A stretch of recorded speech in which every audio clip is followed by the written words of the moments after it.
A big part of this builder's mindset framework, right, is that death is the default, and that we've gotten numbed to entropy and to the metaphysical conditions of human existence by all the luxury of post-Enlightenment Western life. And we just take for granted that these things have always been here and always will be. And we gripe about all the new problems that technology has created.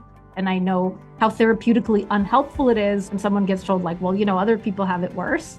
What are you complaining about? But that's not the implication of death is the default, right? The fact that death is the default means that we need to really want and to really fight for the life that we want, and that our life matters, and that it's up to us to hold a high bar for it.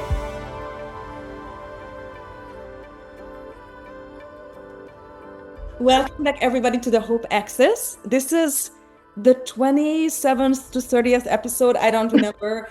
Dr. Gena Gorlin is here with me today, and she's an expert, at like the founder's mindset. And she told me that that's good. If you lose, that means that you are very active and prolific, and that's great. I studied the Hope Axis kind of because I have so much free time, quote unquote, was Interintellect, obviously, as a solo founder, my startup, where I'm founder and CEO.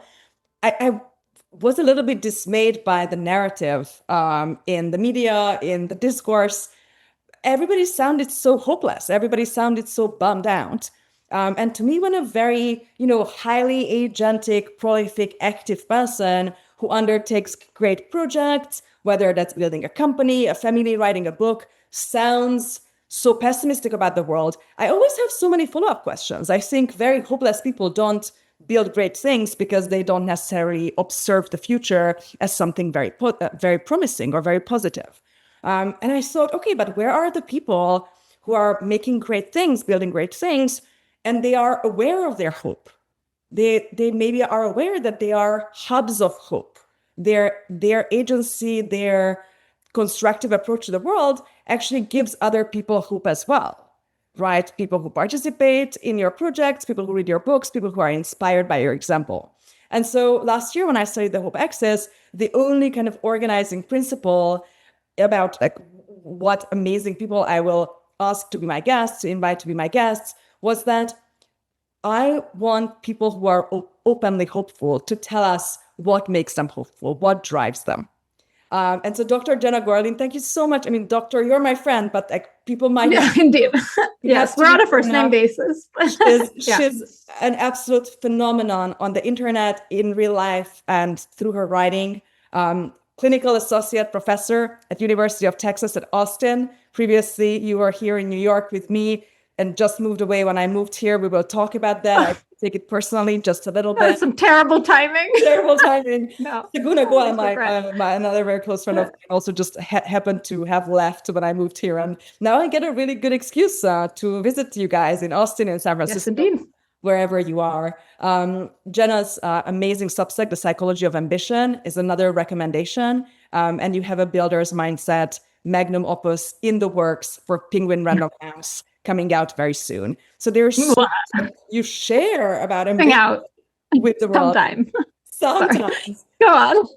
And it was amazing, you know somebody well, and then, they are coming on your podcast, or in my case, sometimes they are doing Interintellect salons.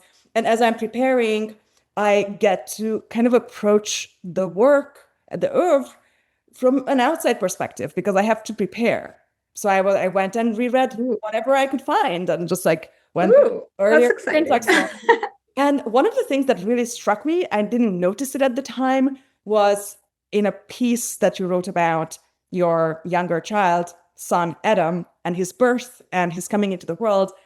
Which, to quote our mutual friend Julia Zonavant, is a kind of messianic event to welcome a new child in the world. There's always something of a spiritual arrival about it. And to my great surprise, in this Substack piece, you've included Carly Simon's Let the River Run, which is one of my favorite songs, and a song that I listened to on repeat for months and months after I had moved to New York. No way. Because it's my favorite thing in Seriously? the world. What are the odds? It's the ambition. What a synergy. And it's I mean, and the writing is so incredibly beautiful. And if you live in New York, you are the dreamer who wakes the nation. You're welcome, America. Exactly. We're up first. Thank you. And it's just, Yes. tell us about this song and how it ended up in the Adam piece of all pieces, the most ambitious song in this most personal piece on the giving birth to your second child. And what is ambitious about giving birth to a child? Oh my goodness. I mean, I've got to say, out of all of the pieces I thought you might name, and out of all of the details that you might have pulled out, I was not expecting this one. And I didn't really never expected anybody to ask me about it, because I just figure people will kind of roll their eyes, at best, with affectionate condescension. That song is a prophecy. I mean, leave a trail of fire in the darkening dawn. Darkening dawn. Who writes that? You go outside at like 5:30 in New York, and that's what's happening. It is an actual description of the city. And by the way, so I don't know how you happened to come upon that song. I came upon it through the film Working Girl, which featured among the canon of inspiring romantic comedies and coming of age films that shaped my soul during the formative years, and also has earned me much mockery by my more sophisticated friends and family. I know. So this is why it means all the more to me. Movie. That's a Mike Nichols movie. It's perfect. It's perfectly written, perfectly acted and directed. If anybody has a problem with Working Girl, go and make a better movie. I will wait. Please, by all means. Indeed, I would welcome your be better than Mike Nichols. That is the hopeful thing to do. Thank you. Indeed so. I eagerly await anyone's contribution to that challenge. So yeah, the song, as you know, I love New York. New York will always be the city of my dreams, even while I'm away, for this chapter of our lives. And that song even predates my literal habitation of New York City, but very much shaped my love of everything about, the city and the skyline and the spirit of industry and of ambition and of scrappy innovation that, New York came to then more fully represent. I mean, I immigrated here when I was 7. This is also, a kind of part of our shared heritage, and have a really vivid memory of flying into JFK and seeing the Statue of Liberty, and my dad saying, "Okay, that means we're here in America. Now we speak English," which was hilarious because literally all I could say was, "Hello, my name is Gena," because I didn't even know what my English name would be. Anyway, but the aspiration was already there. And then everything about, glimpsing the skyline and forming that new horizon kind of within my little soul. And this is really going way back to answer your question. Yeah. So the song, I mean, it was definitely one of the songs I had on repeat on many occasions throughout my teen years and young adulthood, that became even more significant when I moved to New York and realized, wow, this song is very literally, I'm just like you were saying, it's like very descriptive of the city. And in the film, it also plays over scenes of the skyline in that misty dawn that, we know and love. The ending, it's so full of possibility. But when they leave, when she's alone in the office and we zoom out, and all the lights come up in all I have goosebumps. Me too, now as we speak. Yeah, no, we're both there. And so anyway, I mean, this was by no means planned. So the plan was I had exactly one plan, which I made very clear to every OBGYN, every medical professional I interacted with from the day that I first, had my whatever 6-week appointment, and realizing I was pregnant to the day I gave birth. The only thing I communicated very consistently, I was very much on message. I want an epidural. Give me an epidural. Give me the papers to sign today. If that's what you need to do, tell me who to pay off. What do we need to do to get a freaking epidural? That's the one thing I ask. For anybody who doesn't know, that's the pain relief that you can get to get you through the pains of pregnancy. Of childbirth specifically. Nothing will get you through all the pains of pregnancy pharmaceutically. But anyway, so the epidural I got with my first kid, that like it was the day and night, like that's what made my pregnancy, again with pregnancy, that's what made my childbirth tolerable. And it was a long labor, and I basically slept through most of it post epidural. Pre-epidural, it was just the most miserable like 2 hours of my life, and I just never ever wanted to have to repeat it. So I knew what I wanted. I wanted epidural. I didn't want it to take as long as it did the first time. So guess what I did not receive on the day of my childbirth with Adam? Freaking epidural. Now, to be fair, Adam complicated the plan by deciding that he would come out with great precipitous speed once he finally made his mind up. This was after a false labor the day before, so it didn't exactly feel fast. But from the onset of my labor contractions to his emergence, I think was something like 50 minutes. Me so too. Long enough. I think it's called a rushed birth. I was born that way as well, almost in the middle of a car, in a car in the middle of Margaret. Wow. So that happens. Yeah. Wow. So actually, yeah, I mean, very ambitious Matt. Kid. Yeah, like let's do this. You stop. Exactly. Somebody told me you're like, I'm ready. So let's do go. this. Yeah. Exactly. Yeah. So I guess Adam's also headed for startup land. Anyway, so yeah, he announced his readiness to arrive. I had just gotten into the Uber, made it to the hospital, made it to the little intake room, triage room, but did not make it to the epidural. They, of course, had all this paperwork they needed us to sign because you're not allowed to sign it in advance and this and this. And by the time they wheeled me in and hooked me up, there was no point in any epidural because the doctor could actually see his head. So he said, you want to just go for it? And I said, sure, what the heck, and pushed him out.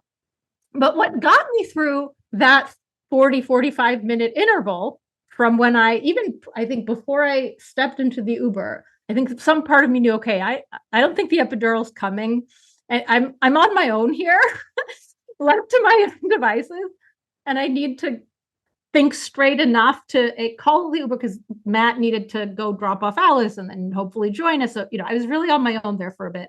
I needed to keep my head on straight to, get to the hospital, sign myself in, then turn myself over to the powers that be. And so really reflexively, it was sort of like I kind of reached into my subconscious for any resource on hand. And like, okay, time to get scrappy in an emergency. I'm clearly not much for pain tolerance, right? So something needed to get me through. And what got pulled up was Let the River Run. It just started to play in my head, just sort of spontaneously, because that clearly was the backdrop that I needed. And the rest was fine. You should tell Carly, we need to call her.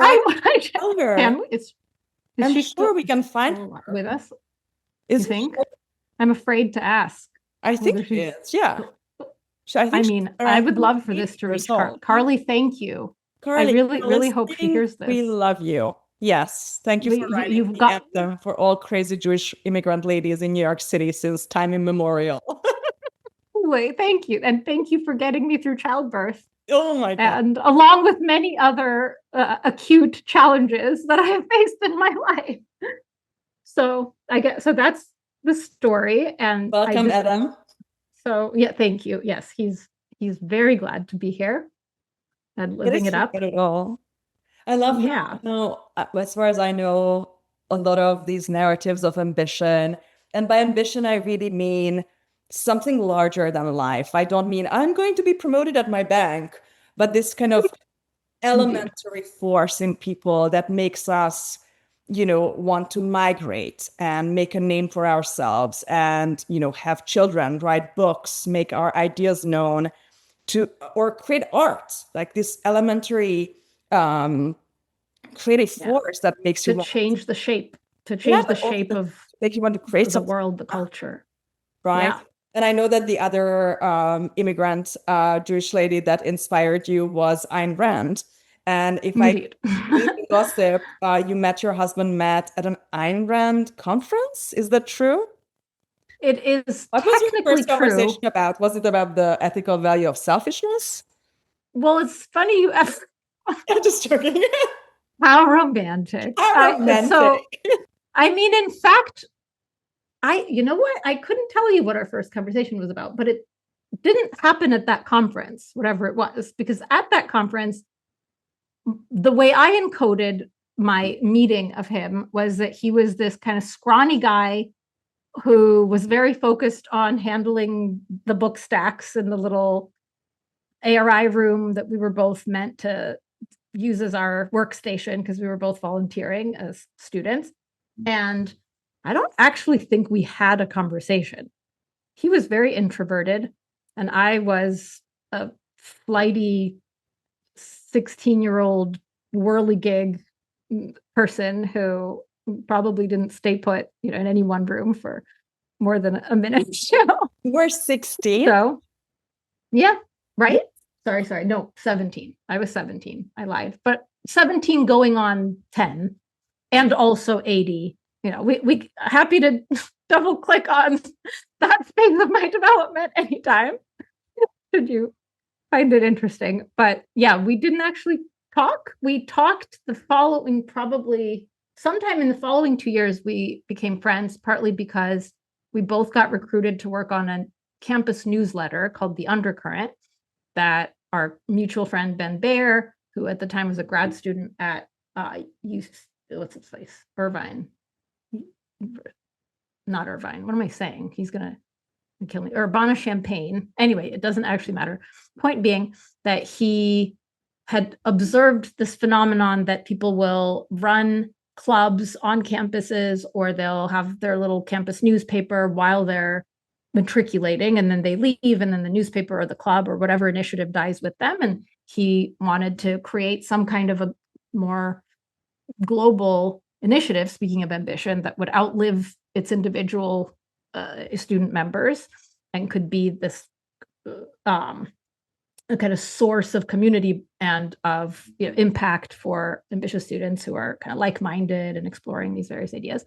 And so he knew both of us through that same grapevine of students passing through the Objectivist Academic Center and who had been interested in Rand, from whatever angle. And so then Matt and I and Ben and a couple of our other friends started this paper, and we worked on it for years, and it became really formative to all of our careers and communities and souls. And I mean, that there were at least 3 pairings of spouses that came. Well, I don't know if we all came out of our work on the Undercurrent, but we all ended up, married to each other, sometime following our work together on the Undercurrent. So clearly, this is how ambition and hope give other people ambition and hope. Yeah. In Interintellect, right? How many couples, now married couples, now babies are being born between people who met in Interintellect, right? So I have my hope, I have my ambition,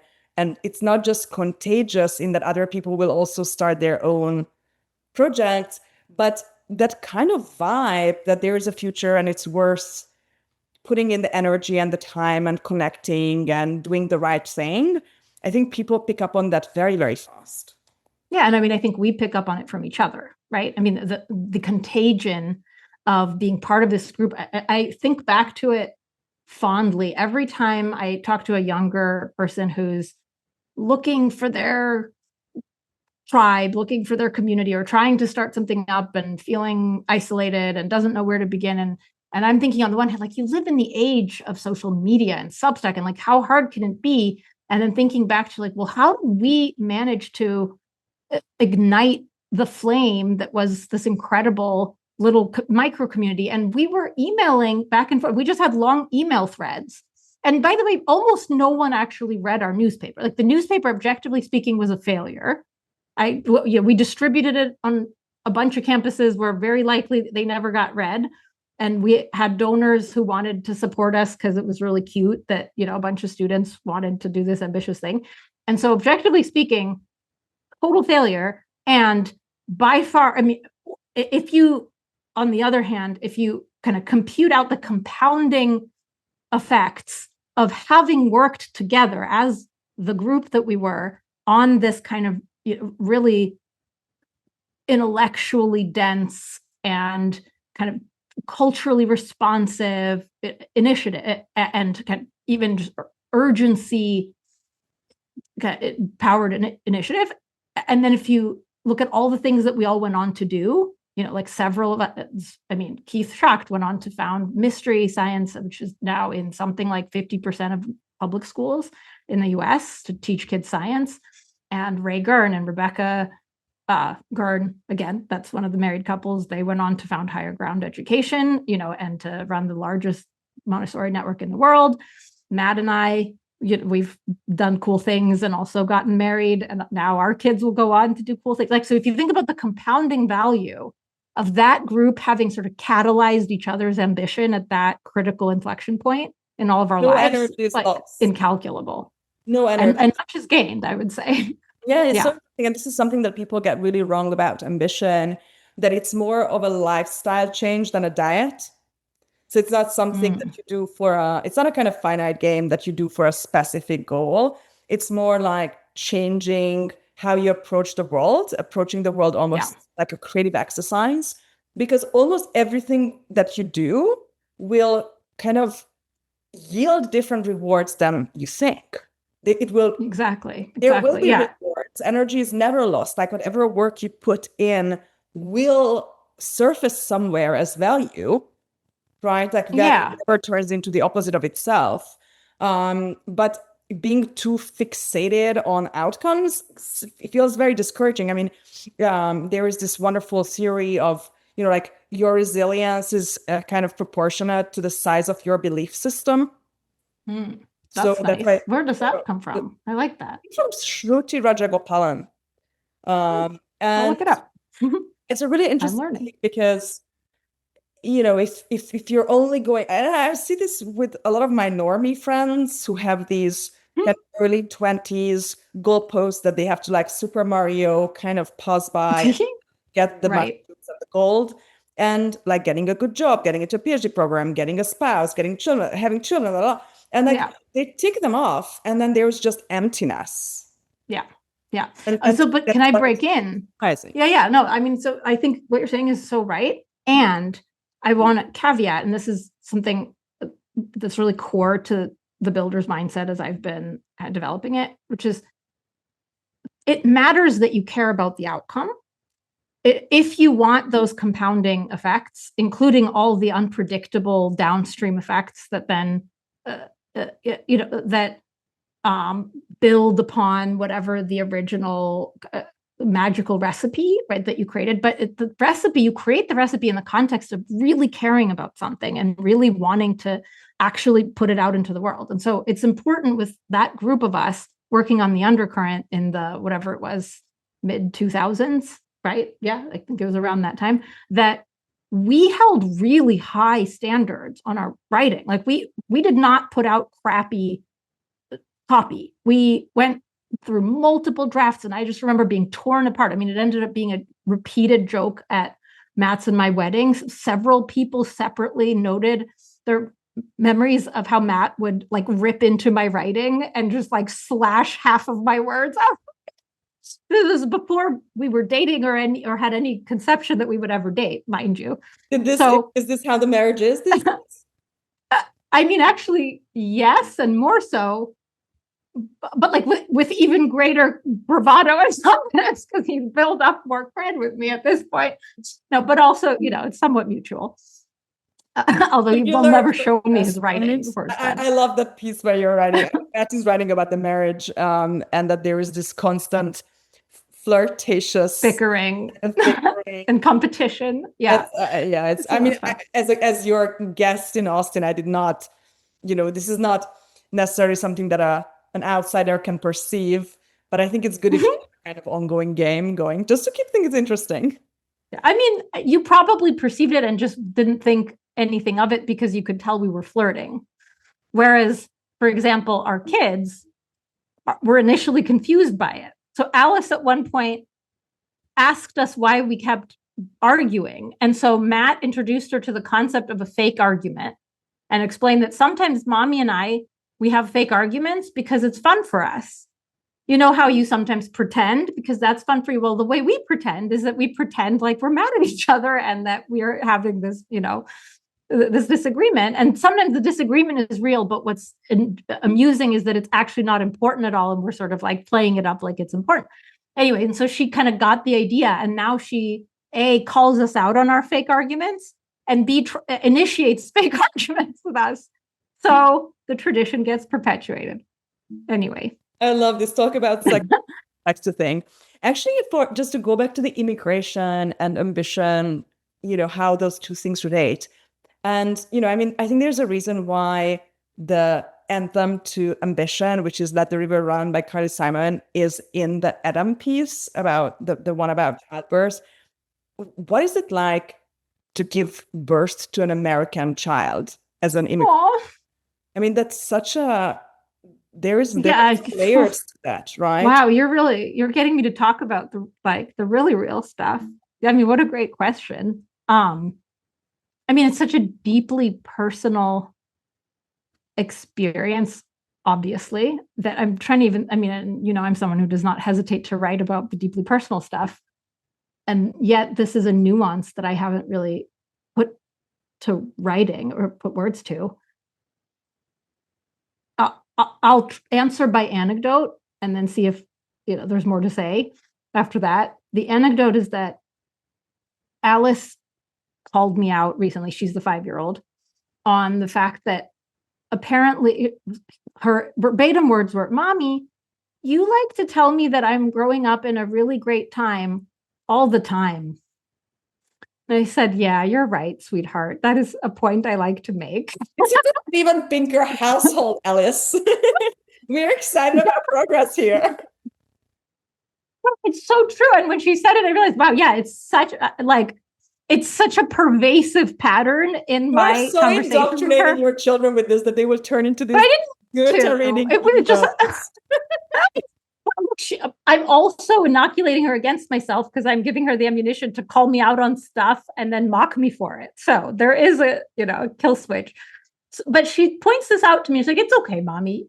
You can keep doing it," because she can tell somehow that maybe she can just tell that I can't help myself, but also that there's something endearing to it. But it's true. I'm constantly, in spite of myself, I'm watching how she's talking to a robot. And then she gets annoyed because the robot stalls for a second before continuing their interactive fan fiction that she and ChatGPT have been writing together about Avatar: The Last Airbender and Alice the Everything Bender and all the rest of it.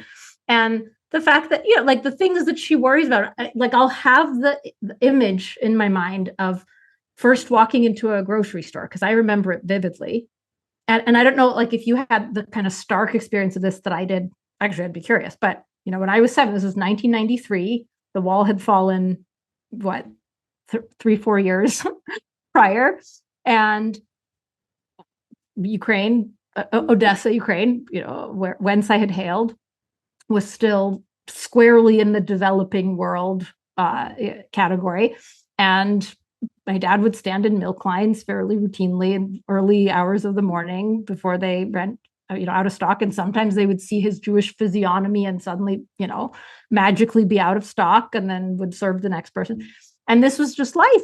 And then we came here and just bam, bam, bam. One thing I remember the swirly rainbow colored Mickey Mouse lollipop at the airport that I spotted. And it was the largest piece of confection that I had ever seen in my life, by a wide and imaginable margin. And then the first grocery store, I just almost fell down. Milk chocolate. I remember my father's friend Herbert in this is 1988, brings a cardboard box of milk chocolate from Vienna, from the West. Yes, from the West. Yes. And I remember the taste. I'm not kidding. Oh, yeah. It was the most I know. thing. It was like heroin. Oh, I know. I remember having it's one of my first memories. I don't even eat sweets anymore, but that was a life-changing event. Completely. But I think people don't understand that in the middle of Europe, you couldn't get chocolate. That's just not within the realm of human experience. Dimension difference Yeah, I remember. Next to each other, which are like even ethnically mixed with each other, like Austria and Hungary. I mean, it used to be the same country, and now, bringing probably something that cost $1 to this person to buy 10 Milka chocolates was literally a life-changing event. Yeah. 5-year-old could go, I like capitalism. From yep. then on, like all the propaganda was going to fall on deaf ears. Agenda of chocolate. I mean, this was a banana for me. I mean, the exact same experience you just described, where one of the moms had gone abroad to the West and brought back a banana that she split into probably it must have been like 15 sections and given each of us a section. And that was my first taste of a banana in kindergarten. And it was exactly what you described. Anyway, and so I remember each of these moments. From our grandparents' time when they there was like a grapefruit and they didn't know how to eat it. They tried to eat it like orange and pretend that it was good, and it was just a mess. Exactly. And I say all this, and it's very salient, the kind of sights and sounds and tastes, right, that were so unimaginably rich and abundant and and delicious. But also, I remember it just being brighter. And what I don't remember is like where the literal brightness ended and the kind of metaphorical brightness began, because it was literally brighter because electricity is more in abundance here, right? And just people blast, the electricity, but also people smiled more and people were friendlier and more generous. And I walked into my new elementary school, in the States after my first half year of first grade in the former USSR. And suddenly teachers would smile at me and offer me a sticker if I did a nice job on my worksheet. And there were pictures on the walls. That happens in Eastern Europe. For our ever. listeners, this is not how our people work. No. Yeah. We understand each other so well. Give you the wrong idea by being nice to you. Like you should know your place. Yeah. Anyway, so when you ask me, well, how does it feel to have given birth to children in America, as it's actually children as well. It's not just thank you, because you can be a tourist who gives birth here. I mean, not under Trump, but right. No, happened to you. Dude. But yes, it's been a complicated time than you are. Yeah, or were. Yeah. I mean, it's as you're asking me, it's actually, I admit, a really mixed and confusing flump of emotion, because on the one hand, I'm so relieved for them and I'm so excited for them that they just, and not just concretely that they get to be born here and like they'll never have to deal with the trauma of their teachers telling them they're the bad pioneer. And we won't even get into the kinds of things that were just routine, right, back home in Eastern Europe, but also, just excited that they're gonna have us correcting for at least as many of our parents' mistakes as we can, which of course still won't be all of them, to our earlier discussion about, me still having attachment traumas activated when Alice says she doesn't want me to do her bedtime. But be that as it may, just seeing them kind of waking up to many of the same kinds of quirks that I remember in myself, and realizing, you know what, they're just going to grow up seeing this as good. They're just going to grow up seeing themselves as good and as loved. And so there's many, many tears of joy and relief and affection and pride shed over that kind of set of facts. But then also this, which is why I think I keep bringing it up to Alice, do you know what an amazing time this is to be alive? Is I have a real fear that my kids just will never understand what they have and what it means and where it comes from. And this is an ever-present fear for me because I see it all around me. I see, a big part of my of this builder's mindset framework, right, is that death is the default, and that we've forgotten, we've gotten numbed to entropy and to kind of the metaphysical conditions of human existence by all the luxury of post-Enlightenment Western life, and we just take for granted that these things have always been here and always will be, and we gripe about all the new problems that technology has created. And so I really worry about that. To give them a perspective, I mean, they have the heavenly luck of having you as their mother. Right? Because you have this experience many American mothers don't, right? I mean, many do, and have overcome hardship, but luckily this is a society where a lot of the traumas that you had to personally experience are deep in the past here.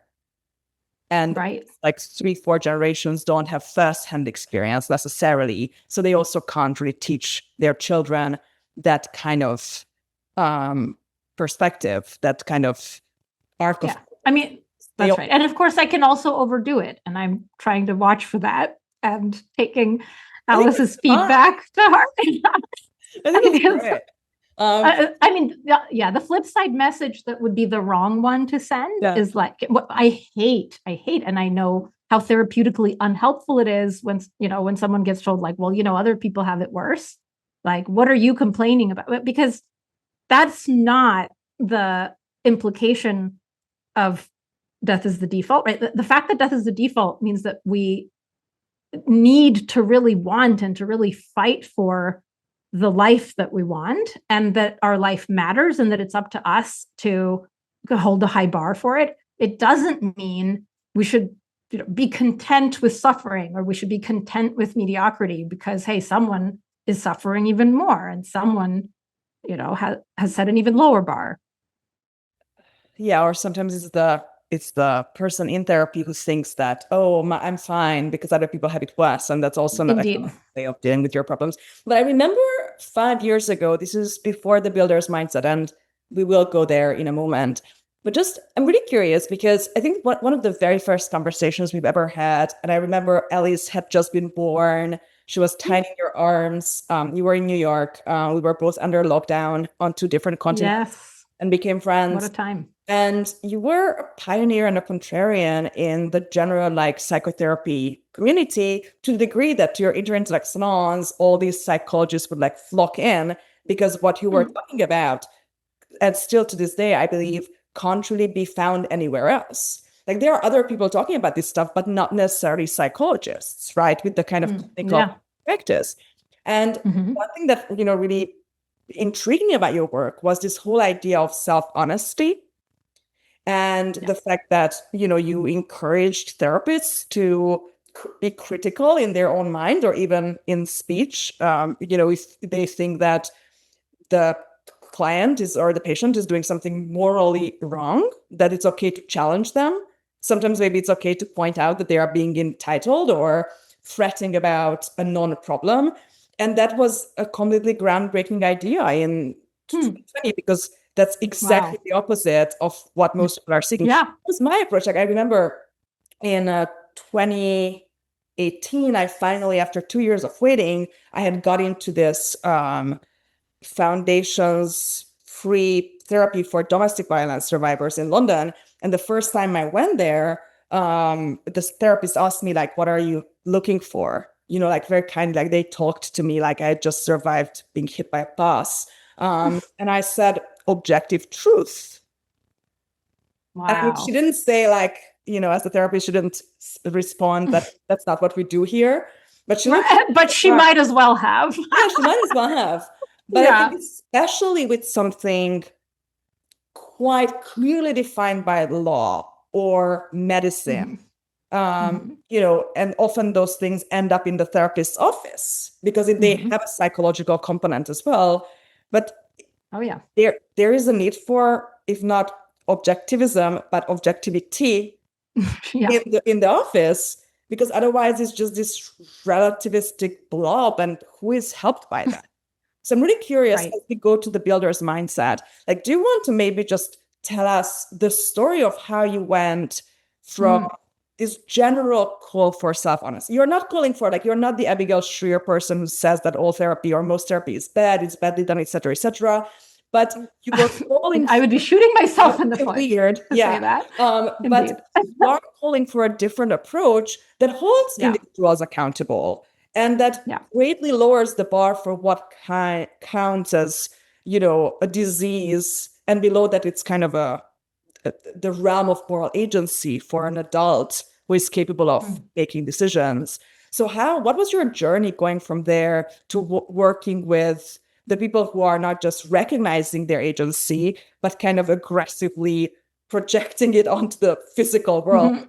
Mm-hmm. Yep. Things.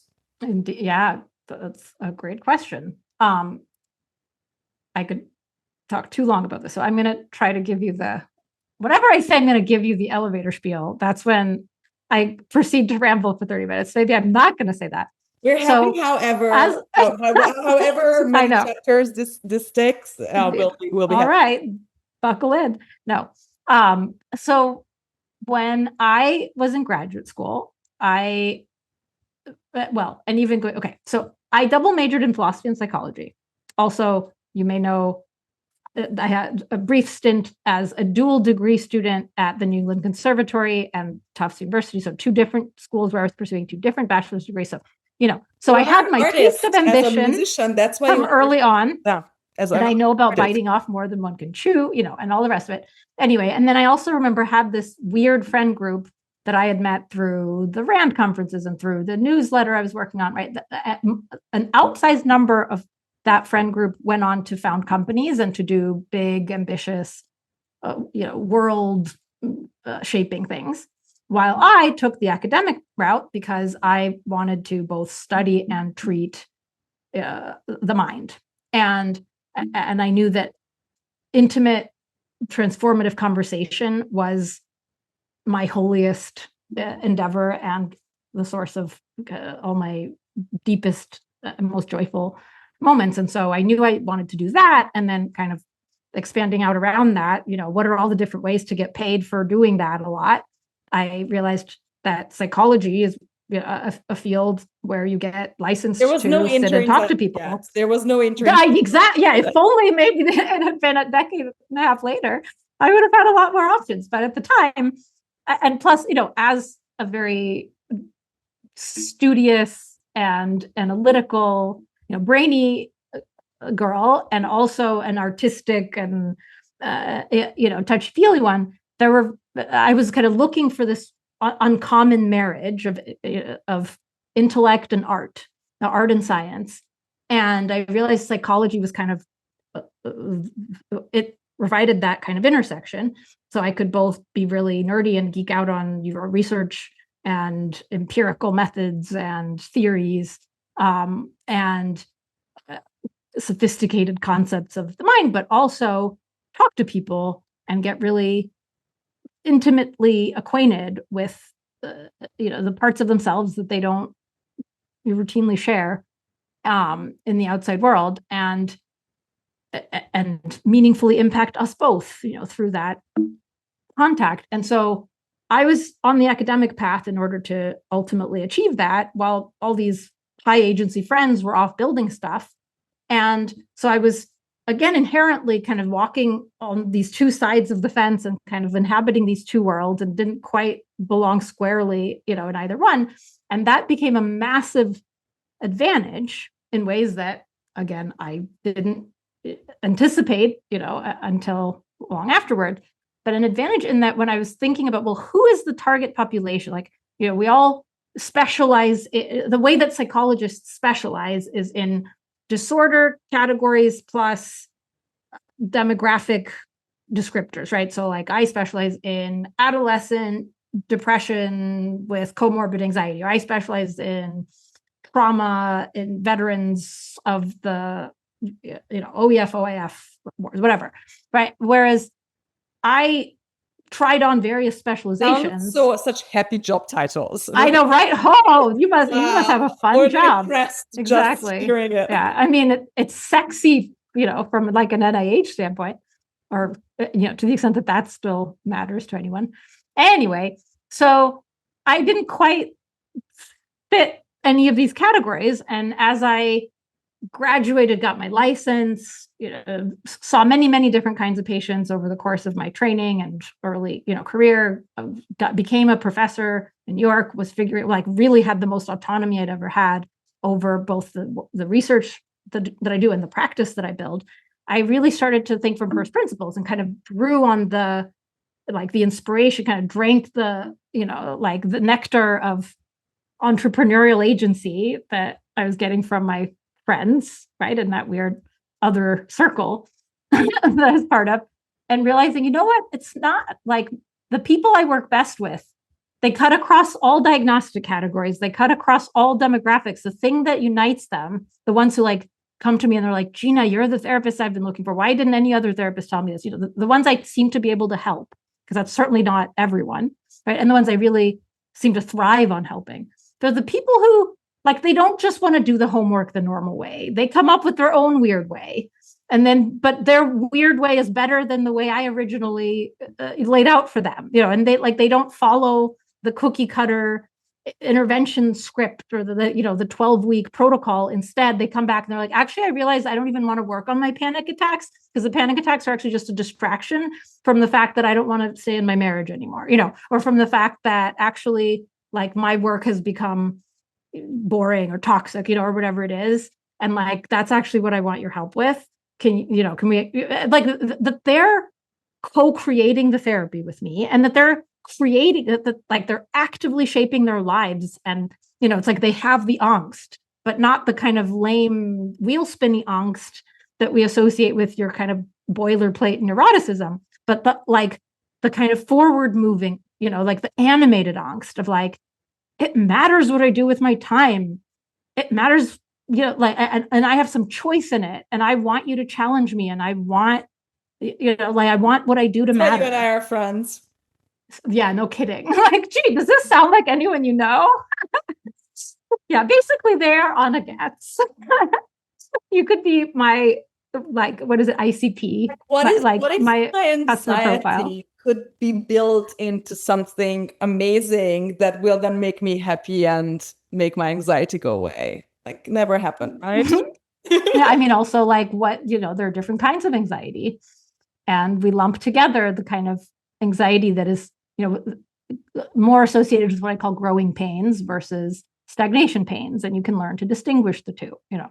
Anyway, there's just a whole vocabulary. The mindset kind of formed through these almost anecdotal experiences with very different people that nobody with an APA handbook would ever connect each other in any way. So that what bugs them is very similar.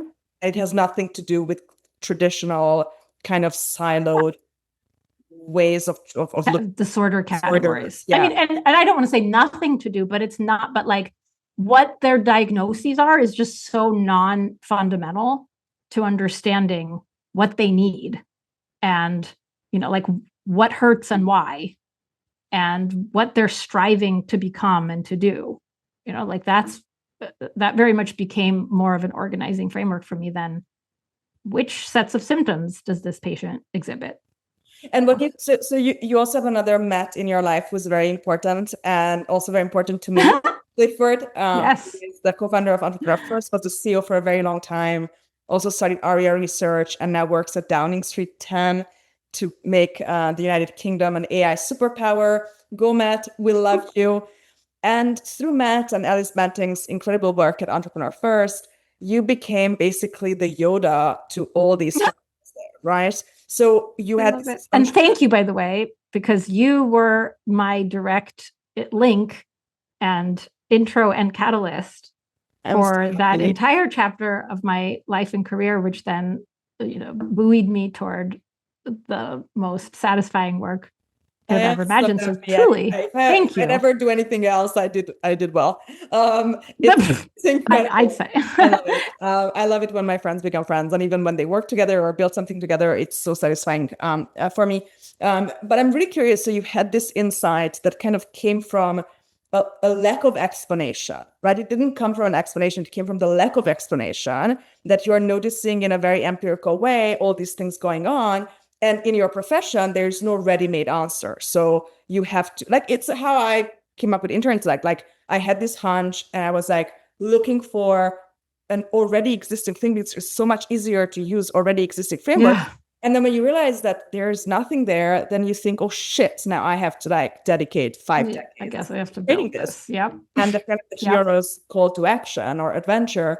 And but then, you know, a year or two later, you start working with Matt Clifford and Alice Banting at Entrepreneur First, and suddenly it's not just a theory based on empirics, but empirics on steroids, right? Suddenly you're talking like hundreds and hundreds of people, and they are founders from all sorts of age groups and backgrounds, and some are science people, some are tech people, some are designers or non-commercial people. Yeah. So were there things that you noticed in them that surprised you even after this initial insight and eureka moment and research? Oh, hell yes. Because just the numbers are through the roof. So I would imagine that completely new patterns for your understanding. I mean, so many. I mean, it's just been, that's part of what's been so fun and gratifying about working with founders, is that there's probably not a day that goes by without surprises, honestly.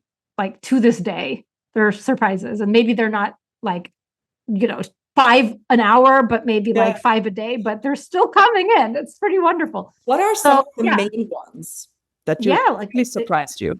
I'm trying to think of like some of the early ones that now I've metabolized and they seem obvious, but I would say probably one of the biggest early surprises, and I want to make sure that this comes across correctly, because there are easy ways to misconstrue it, is just how confused and unskilled in many areas, and what nervous wrecks and what bundles of nerves and inhibitions a person could be and still build amazing things and achieve unimaginable heights of innovation and technical mastery. Like, mind-blowing to me at the time, and in some ways still, like, wow, really?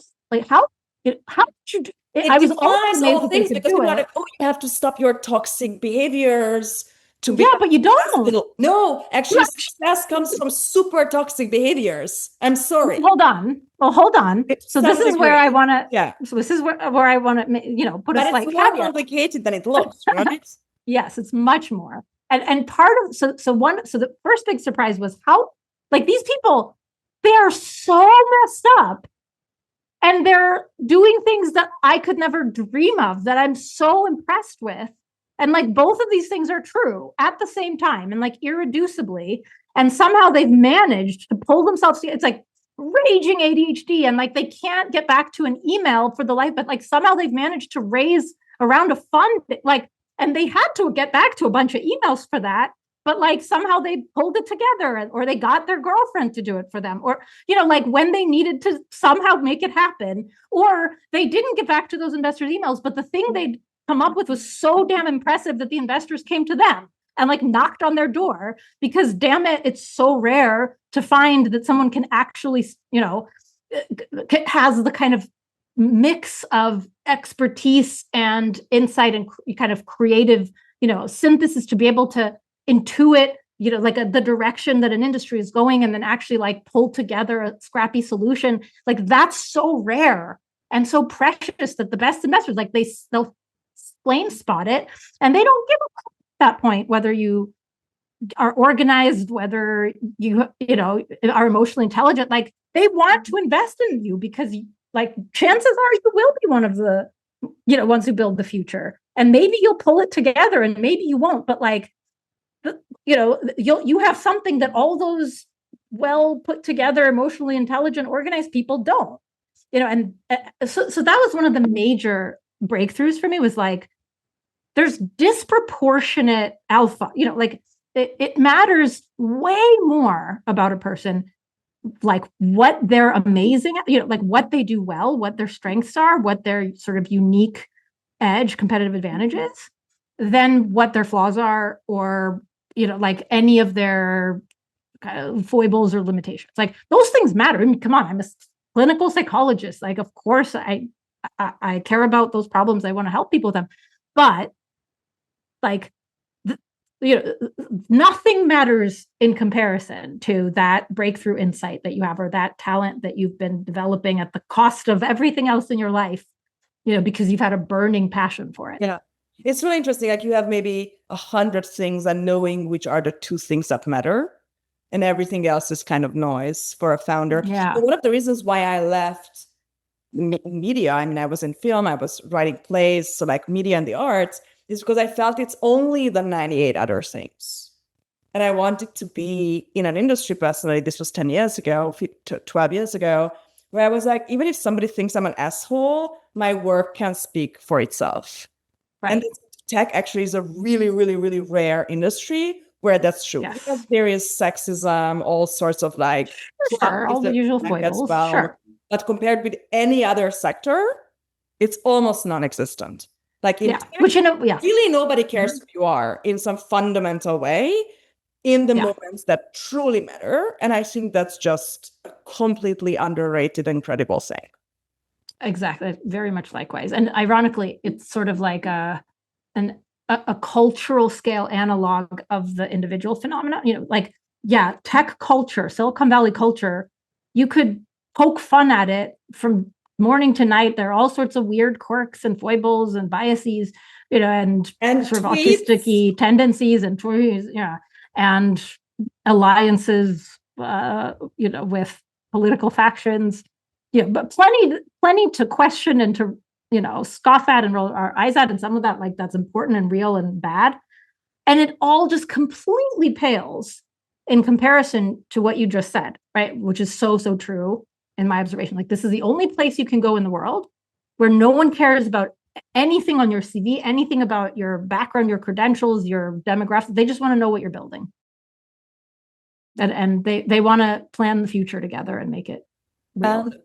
You talk about, there's this incredible piece, I think from 2 years ago, that I thought of so much afterwards. This idea of raising humanity's psychological ceiling. That it's not about, like, if you're a founder, if you're in the front lines doing something that, if you're lucky, nobody has done before, then the kind of psychological tools and equipment and weaponry that you will need are very different from what, I always say that the middle class is disappearing. The only remaining middle class is the people in therapy. Like, therapy is like normal level therapy is the place where it's like implant into you a very conformist middle class mindset. Standard therapy, right? Like, be content with your lot, be nicer to your husband, be a good employee, tend to your own garden. Like, it's the worst side of bourgeois conformism. I see what you mean. Like, it's myth. I see what you mean, sadly. And I also think especially it's sort of a world that is like inflating, going crazy, and everything is so extreme. And psychotherapy seems like this like island floating in the chaos where some people are still trying to be like 1950s middle class, and it's kind of a joke. That's hilarious. That's really interesting. To help with that, right? Yeah. Say that that's a lie. You have to be mid. Or if you are non-mid already, if you're an outlier, if you're weird, if you're a visionary, it doesn't benefit you to be vilified for being kind of out of the box as a person. And you need something, you need basically a psychotherapy that is outside the conformity and is able to serve people who live there. How do you think about that? Oh my gosh, I have so many thoughts. To the point that therapy is like the remaining bastion of mid. I find that fascinating. And I suspect insight came from personal experience. Oh no, I believe it. I'm not arguing. I once made the great mistake. I was grieving my father who had just died, and I went into a kind of standard mid therapy and tried to like present my founder immigrant weirdo problems, and it did not go well. Yeah, I'm so sorry, as I always am when people go to their local therapists and have just these horrific experiences that turn them off therapy, which who can blame them? And that's not even, it gets way worse than that. But to your point, so it's really interesting. So I think in one way, I don't think therapy is unique at all, because it absorbs its social milieu and then, spits it back out at the customer that it serves. And I think that's probably true of, like corporate America, corporate anything, right? Like any institution, academia, school, like, which we could talk, we could have a whole separate conversation about all the ways that these pathologies show up in education. But, in any given institution that is mainstream, that kind of takes its cue from the cultural milieu, like what you'll get as the modal service, right, will be a reflection of that status quo, of that kind of cultural milieu. And that matters more to the extent that the industry is value normative, right? In the sense that, like if you're interacting with a, clerk at a grocery store, or if you're using a like SaaS product that just like organizes your files, like it should organize your files similarly. Whether like the value to be agreed upon is just like fewer is better, and let's try to use less like computational power, all else being equal, whatever. Like you can kind of agree on the outcomes you're after.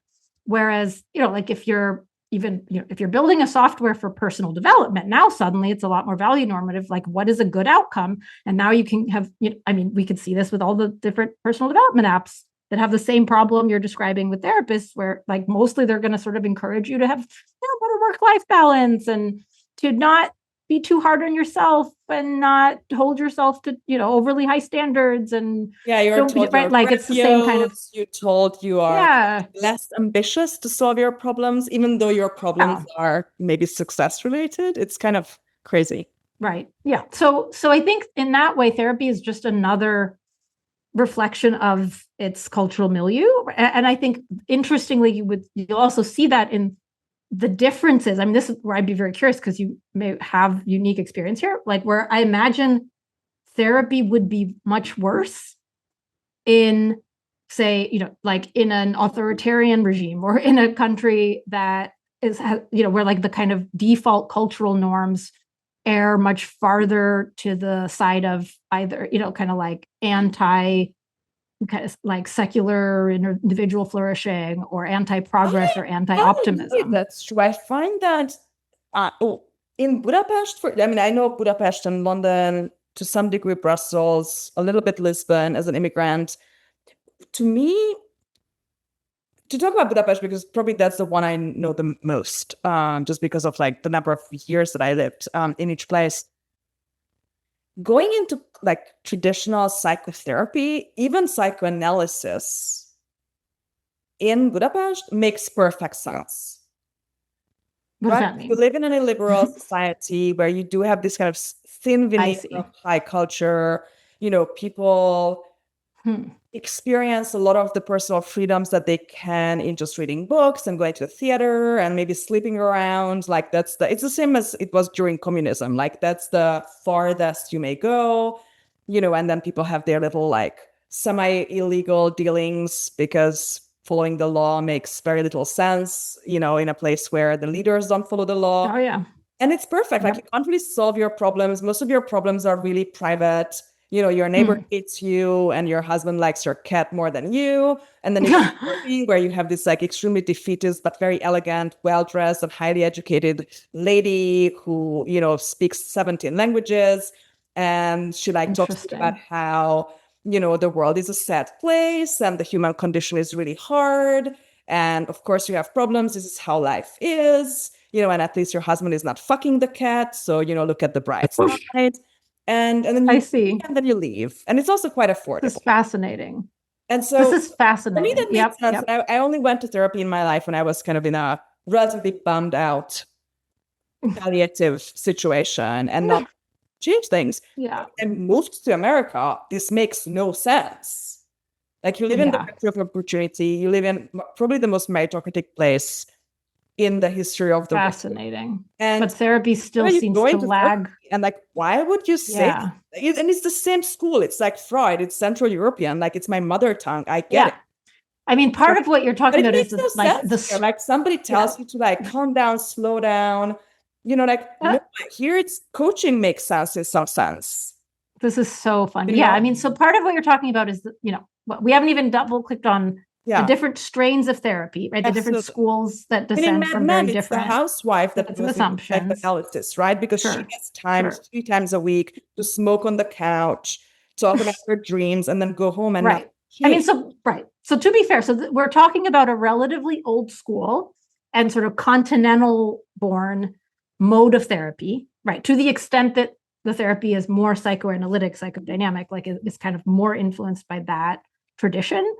Like it will feel more European in certain ways, and it will have more of the kind of cultural hangovers for me, it's like of that. You're Indian American, and you go to an Indian restaurant in like Detroit. Like maybe it's good, but it's still an Indian restaurant in Detroit. Like first century, right? Like me to go to therapy in America is like that's hilarious. Okay, I mean, so this is fast. So yeah. So an easy analysis here would be to say, okay, so psychoanalysis is the therapy of like authoritarian old world Europe, a Victorian authoritarian old world Europe, and it doesn't belong in America. It's however, the world, right? To tolerate the world. It's not to change it. Sure.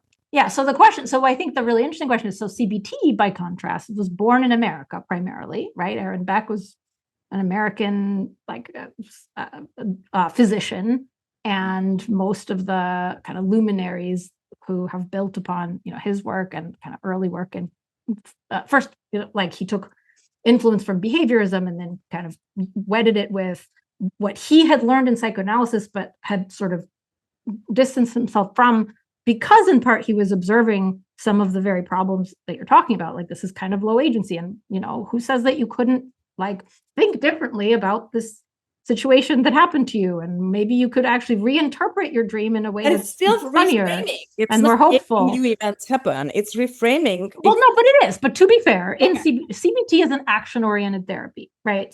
And so there very much is an emphasis on, at the end of the day, you've got to take some action. You've got to actually change your situation. It's very much there's very much a thread of agency and like self-empowerment, if you will, in a lot of cognitive behavioral frameworks and protocols. However, I mean, this is where the dichotomy that I often talk about, this is one of the first places where I saw it, where on the one side, you've got this kind of like depressive realism, which isn't actually that realistic, of the kind of psychoanalytic school. And then on the other side, you've got this kind of like chipper, happy-go-lucky patch-up of your miseries, right? And the kind of like, God damn it, I'm good enough and I'm smart enough, and gosh darn it, people like me, which is, to be fair, a caricature of cognitive reframing and and more like positively oriented strategies in CBT. But like it's a parody that has some legs. CBT is much more American in that like it does emphasize action and scrappiness and going after goals that you care about and solving your problems. And it has a superficiality to it and a kind of or what's the word I'm looking like? There's a bias toward. Sorry, you were saying a goal to it, like GALL, like it's a goal, or like a spring in its step.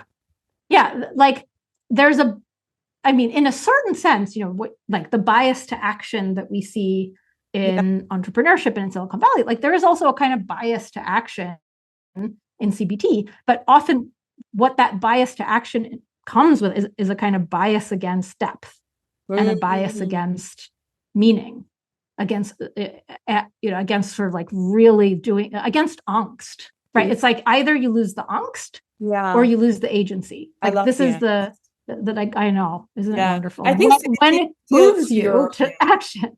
I think the American psychotherapy is starting a company.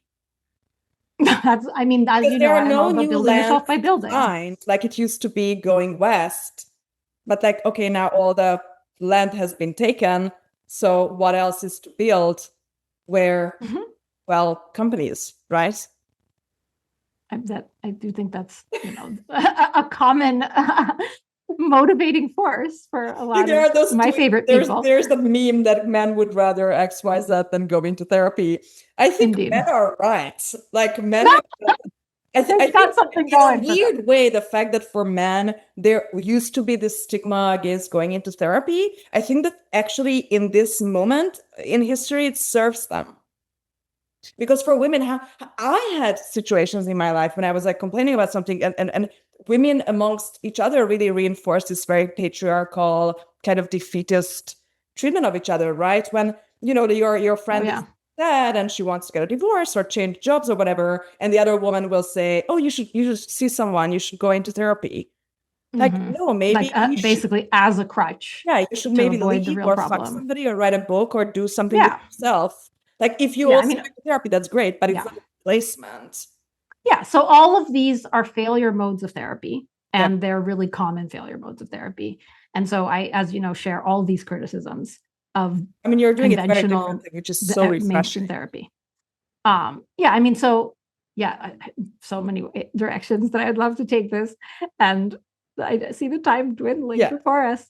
So we'll just have to, do this again sometime. Absolutely. But we will do one. We will do an episode just about therapy. Just one question that I would love to ask you. Normally we have a standard outro question, but I'm just so curious that I'm going to use the remaining 2 minutes for this, which is, you think that intellectual humility is a cop-out, which is probably the most beautiful sentence I've ever heard in the English language. And I'm so happy that you said that.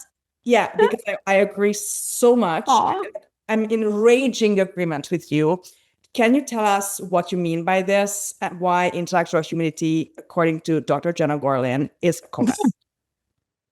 Yeah, so if anyone's not familiar, so intellectual humility is it's an epistemic virtue that has been articulated and studied and promoted by both a kind of faction within academia and by the kind of rationalist community online, and a lot of proponents of empiricism and rational thought and objectivity, if you will, on the internet.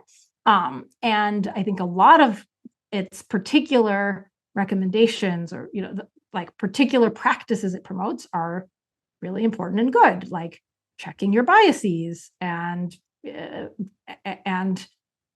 holding your convictions as refutable, in the sense of being open to evidence, being open to counter evidence, right? Kind of checking your own confirmation bias in particular, which we know, we are all susceptible to, being curious about what you don't already know, et cetera, et cetera.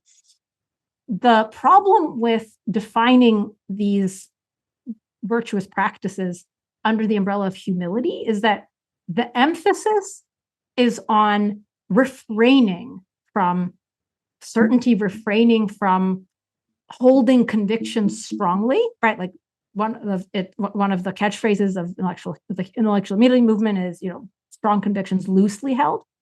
But like what you're foreclosing on is the very possibility that you could hold a conviction strongly because you've earned it, and that you could pursue real knowledge, certain knowledge, the kind of that you can pursue the kind of certainty that warrants really high stakes choices and actions, like sending a rocket into space, with human beings in it, or performing a surgery. You'd better be certain that your equipment is sterile. You'd better be certain that you're cutting open the right organ, right? And imagine then when you're trying to be the first to innovate a new approach to surgery, like you'd better hold yourself to a very high bar of certainty, of just the kind that like requires you to be arrogant, not humble, right? You need to have the kind of audacity to really lay stakes to, like, no, I know, you need to be the Galileo who sits there in the, the chair of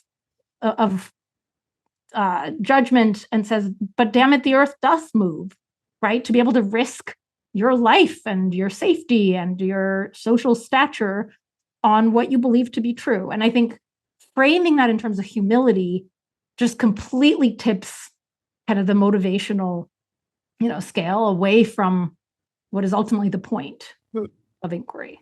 It's very important for ambition as well, like some parts of ambition. Right. And so I call it intellectual ambition. I want to figure something out. Like, what is a deeper ambition than that?